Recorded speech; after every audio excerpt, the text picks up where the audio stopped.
Je travaillais à l'époque sur les chantiers. Et puis, à midi, les gens allaient dans une cabane en bois, donc les voisins de travail avaient une petite cabane pour manger un réfectoire.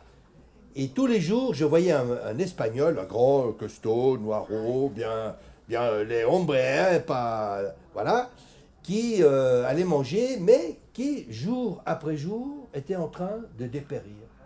Terrible. Il n'avait plus de carburant, il était toujours fatigué, malgré étant âgé que de 28 ans. Imaginez ça. C'est quand même incroyable. D'accord que le chantier, c'est un travail difficile, mais enfin quand même. Et un jour, je me suis intéressé en tant que voisin de travail, de voir qu'est-ce qu'il mangeait à midi. Alors, comme c'était un monsieur qui venait de la Colombie, il avait l'habitude de boire du vin rouge colombien, de manger un oignon frais à midi et du poisson en conserve.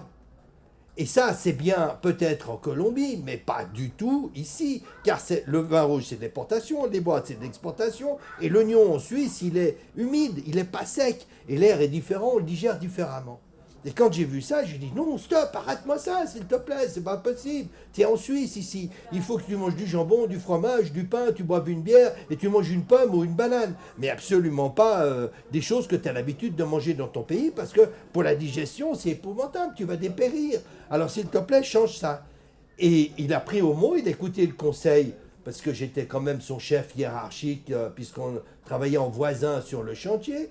Eh bien, il a changé, il a pris du jambon, du pain, du fromage, et il a bu une bière, etc. Et de jour en jour, il a repris vraiment de la force, de la vigueur, le sourire, de la facilité à travailler. Non, non, très bien, en pleine forme, surtout que c'était le plein été en plus.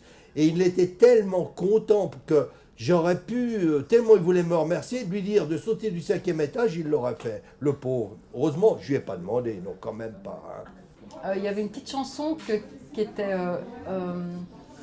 à propos du racisme entre le canton de Vaud et le canton de Genève, puisque ma mère était vaudoise et mon père genevois.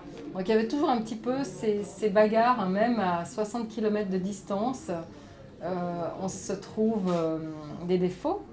Donc les Genevois se moquaient toujours de Lausanne en disant « Ah oui, ce charmant petit village de pêcheurs au bord du lac de Genève ». Et donc les Vaudois n'aimaient pas parce que c'est le lac Léman et pas le lac de Genève. Et donc ces petites chansons, c'était Vaudois, quand je te vois, je crois voir le diable devant moi. Genevois, quand je te vois, je crois voir l'ange devant moi. Pa, pa, da, da, da, pouet, pouet.